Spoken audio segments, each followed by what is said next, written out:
Сейчас февраль, и это означает, что приближается День Валентина. И мы подготовили программу специально для тех из вас, кто ищет себе жену или мужа.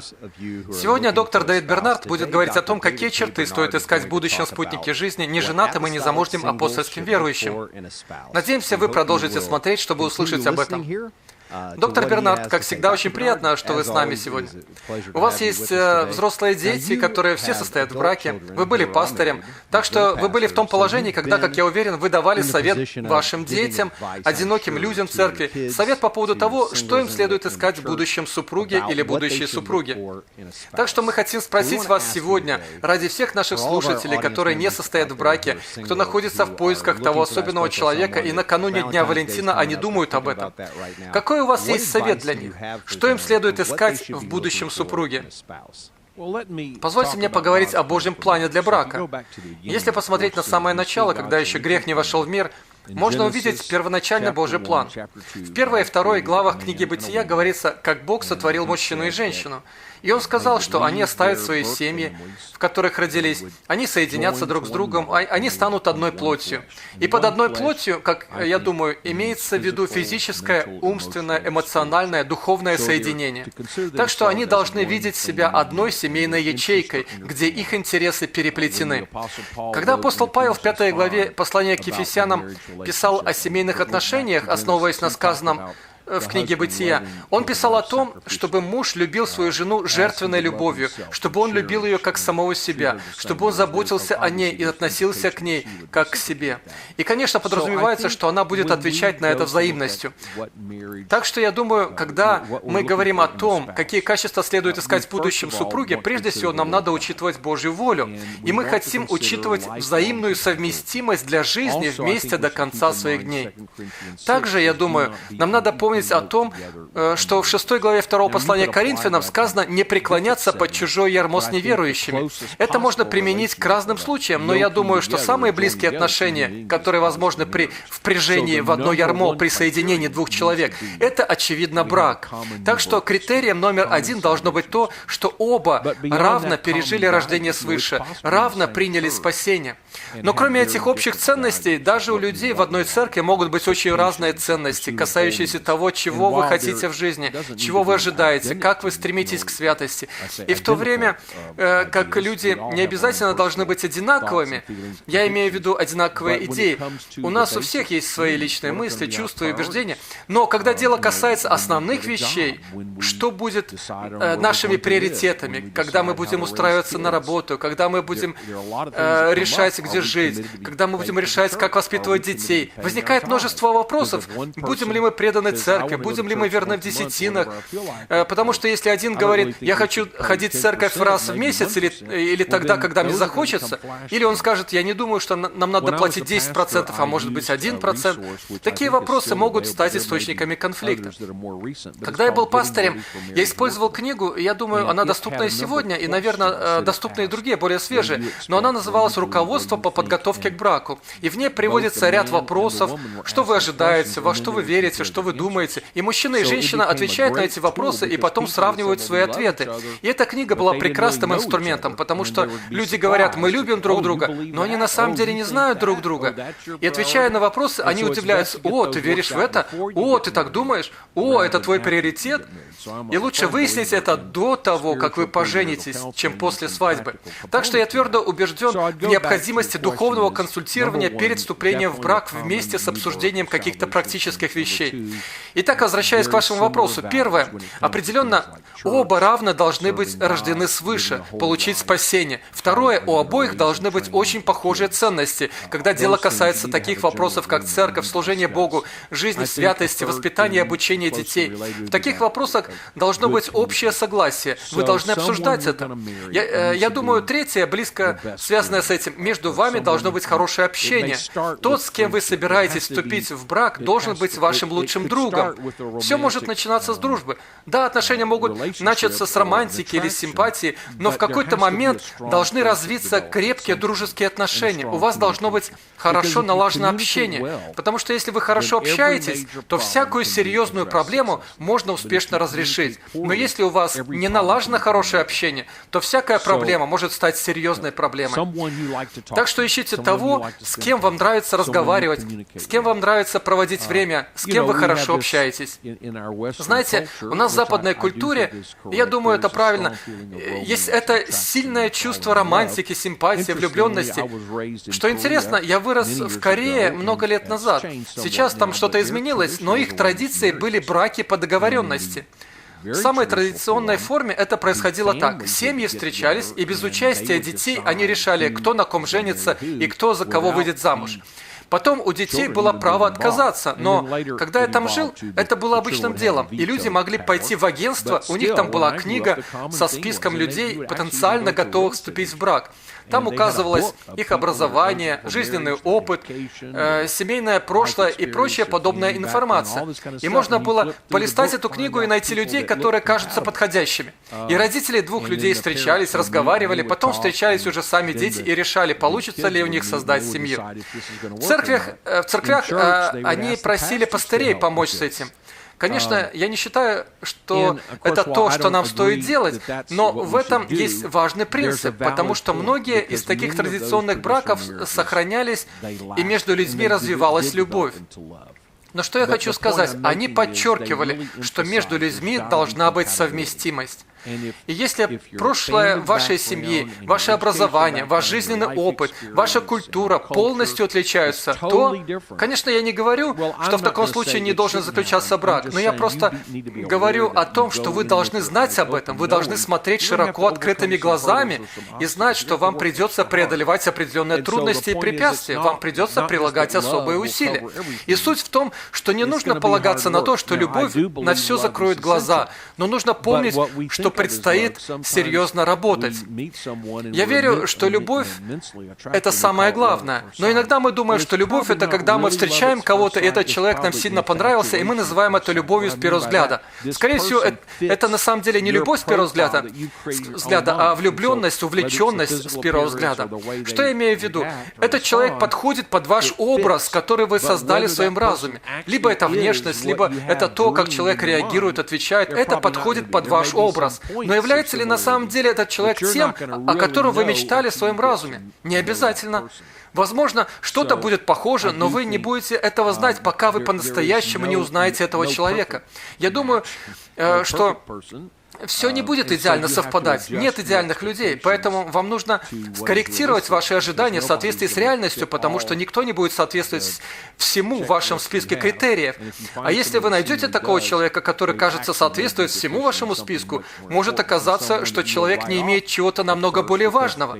А человек, которого вы сначала вычеркнули из списка из-за того, что он не соответствовал одному-двум вашим критериям, если вы ближе узнаете этого человека, вы, может, поймете, что то, что вы себе надумали, на самом деле не так важно, потому что у этого человека есть что-то намного большее. Так что я думаю, должен быть этот процесс, когда вы узнаете человека. И очевидно, я бы сказал, что люди должны физически привлекать друг друга. Очевидно, должна быть эта романтическая привлекательность, которая должна перерасти в любовь. Но к этому я добавлю, что в соответствии с Библией любовь – это главным образом не эмоции, а выбор. Конечно, есть и эмоциональная составляющая, но суть вот в чем. В западной культуре мы иногда говорим «я влюбился», как будто это вот так случайно произошло. Мне даже ничего не нужно было делать для этого, я просто влюбился. Но когда через год или два возникают проблемы, и я консультировал людей, я видел, как это происходит. Люди говорят: «Однажды я проснулся и понял, что я этого человека уже больше не люблю, поэтому я хочу развестись». Потому что их понятие любви было почти таким, что если у меня уже нет романтических чувств, то от любви ничего не осталось. Мне не хочется разочаровывать вас, но будут дни, когда у вас не будет романтических чувств. Но если вы будете поступать в соответствии с вашим выбором, то романтика вернется. Я хочу сказать то, что мы должны понимать, что любовь, по большей части, это выбор и посвящение, а в христианском смысле это завет. Так что, когда мы вступаем в брак, он должен стать заветом на всю жизнь. Так что, возвращаясь к вопросу, мы должны смотреть на этого человека, и хотя мы не можем знать будущего, мы не знаем, каким он ли она будет через 20 лет. Мы не знаем, какими мы будем через 20 лет. И мы изменимся, так что брак потребует от нас, чтобы мы обновляли свое посвящение и усердно работали над браком. Опять-таки, если вы сейчас идеально подходите друг к другу, то не обязательно, что через 10 лет все будет так же идеально. Если вы не будете трудиться над этим, потому что вы оба будете меняться. Так что вы должны понимать, что вы вступаете в брак, посвящая себя тому, чтобы любить, вы вступаете в завет. И тогда ваш брак может быть успешным, особенно когда вы наполнены Святым Духом. Но возвращаясь к вашему вопросу о том, что нужно искать в другом человеке, я думаю, вы должны спросить себя, вижу ли я себя тем, кто проведет всю жизнь с этим человеком. Является ли этот человек достаточно гибким, когда обстоятельства изменятся? Вижу ли я, что этот человек будет меняться вместе с обстоятельствами? Если мне придется сменить профессию, если мне придется переехать в другое место, или у меня будет другая ситуация, то является ли этот человек тем, кто останется со мной и будет трудиться со мной? Так что я думаю, вы должны чувствовать, что может быть в будущем. Есть ли у этого человека потенциал быть не просто человеком, с которым мне хочется быть прямо сейчас, но может ли он быть таким человеком и далее? И мы все находимся в процессе роста. Может, в том человеке есть не все, чего вы хотите, но может, в вас тоже есть не все, чего хочет тот человек. Но если у вас стремление расти, учиться, развиваться, и готовы ли вы посвятить себя тому, чтобы любить? И я думаю, мы должны искать Божьей воли. И это отдельная тема. Вы должны чувствовать, что это воля Божья. Но частично это связано с подтверждением от лидеров в вашей жизни.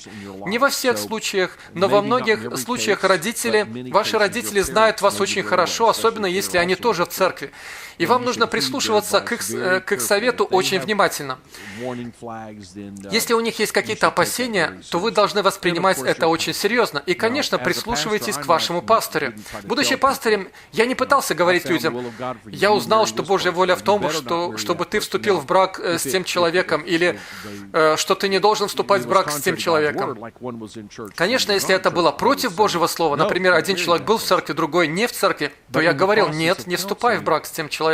Но в процессе консультирования я не пытался указывать людям, что им делать. Я пытался направить их, я пытался помочь им понять, действительно ли они подходят друг другу. А если в чем-то они не подходят друг другу, то можно ли что-то изменить через общение, диалог, или все-таки это является помехой для вступления в брак. Так что моя цель была не в том, чтобы рассказать Божью волю, но я мог помочь подтвердить Божью волю, или я мог предостеречь, сказав, что даже несмотря на то, что вы оба церкви и ваш брак не является греховным или неправильным, но я вижу большую разницу в вашем жизненном опыте, очень большую разницу в вашей культуре или очень большую разницу в ваших ожиданиях. Поэтому я не думаю, что вы готовы вступить в брак, если вы не поработаете над этим. Так что если у вашего пастыря, вашего наставника или родителей есть подобные опасения, то я думаю, к ним нужно относиться очень внимательно. Поиск Божьей воли не какая-то мистическая вещь, это практическая вещь, когда вы слушаете ваших лидеров, когда вы слушаете ваших наставников, и вы смотрите на объективные признаки того, насколько вы хорошо общаетесь, каковы ваши ценности, каковы ваши ожидания. И это является частью того, чтобы узнать волю Божью. Я думаю, что Бог позволяет нам делать выбор. Мы можем думать, что во всем мире есть только один идеальный человек, которого Бог избрал для меня. Но проблема с такой идеей состоит в том, что если тот человек не согласен с этим, тогда вся ваша жизнь разрушена, потому что тот единственный человек во всем мире, которого Бог избрал для вас, не согласен с этим. Поэтому я думаю, что потенциально может быть много людей в зависимости от обстоятельств, каждый из которых может быть подходящим человеком. И вы выбираете именно того одного, кто подходит вам. И когда вы вступите в брак с этим человеком, то да, он и будет тем единственным человеком для вас. Но до этого момента я не думаю, что нужно говорить себе, мне нужно найти идеального человека, пусть Бог скажет мне. Я помню одну такую пару, они говорили, мы на самом деле не любим друг друга, но Бог сказал нам пожениться, так что мы должны делать, что Бог сказал. Я сказал, подождите, Бог так не делает. Бог будет действовать через наш характер, через наш выбор. Так что это не то, что Бог жестко установил, что вот именно этот человек, и Он навяжет вам этого человека, нравится вам или нет, и вам лучше бы полюбить его. Нет. Бог позволит проявиться вашему характеру, позволит нам действовать в соответствии с нашими предпочтениями, предпочтениями, делать там свой выбор. Может быть несколько человек, которые соответствуют Божьей воле, но в зависимости от вашего характера, вашего жизненного опыта, ваших личных предпочтений, Бог поможет вам найти того единственного подходящего человека для вас. Я думаю, вы можете найти этого подходящего человека, но это произойдет благодаря Божьей воле и направлению, а также на основе ваших предпочтений и вашего выбора. И самое главное, любовь – это посвящение, преданность. Так что я надеюсь, это поможет тем, кто хочет жениться, выйти замуж, или тому, кто кого-то консультирует на эту тему. Я могу вам рассказать, как это было у меня. Я вернулся в США, когда мне было 17 лет. Я поступил в университет на юридический факультет. После достижения совершеннолетия я оставался холостым в течение 7 лет. И я женился в 24 года. Так что мне лично довелось проходить через все эти вопросы. И я нашел подходящего человека, и очень рад этому. Прекрасный совет, и я рад, что вы коснулись этой идеи, когда люди думают, что есть этот единственный особый человек. Может, это западная идея, но я думаю, многих людей это парализует, когда они ожидают, что свет с неба воссияет на определенного человека, и Бог таким образом укажет на него. Наверное, не так все происходит. И часто это нереалистично. Если у человека такое мышление, и он находит именно того, кого искал, то позже он обнаруживает, что на самом деле это не тот, кто подходит. Так что лучше пройти через определенный процесс, зная, что есть варианты и разные возможности. Я кратко скажу вот что. Когда я впервые познакомился с моей будущей женой, я был первокурсником на юридическом факультете. Она была старшеклассницей в школе. Между нами была разница в 4 года. Она была молода, красива, была душой компании, она любила Бога, пела и вела прославление в маленькой церкви. Она мне сразу же понравилась. Я попросил встретиться с ней, она отказала. Я ей не нравился. Через какое-то время мне удалось получить ее согласие на одно свидание. Мне удалось так сделать, что она согласилась. Она выполняла кое-какую работу для церкви, она кое-что делала для меня, когда я учил в церкви, так что я сказал, позволь мне хотя бы сводить тебя на ужин за все, что ты сделала. И она не могла отказаться. Это было первое свидание. Она очень нервничала на этом свидании. Похоже, ей все это не нравилось. И посреди нашего свидания она сказала, мне плохо, мне нужно домой. Мне казалось, что я одержал победу, но на самом деле она одержала победу. Следующие 1,5 года мы были друзьями в церкви, мы вместе трудились в церкви, мы занимались евангелизацией в церкви.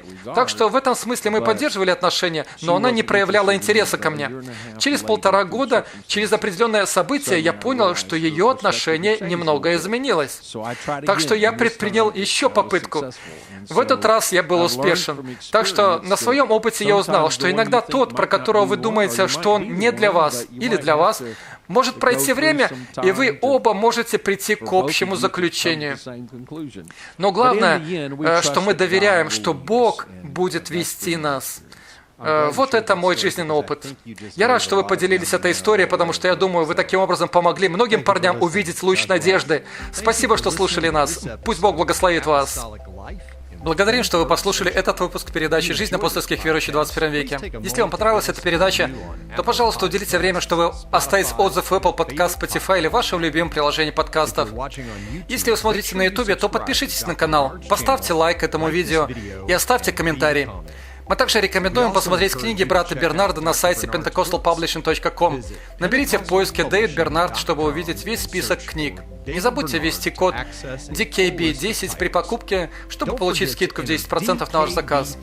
Мы будем ждать новой встречи с вами на следующей неделе, когда мы будем разбирать, как современные верующие могут жить в соответствии с учением Церкви Первого века.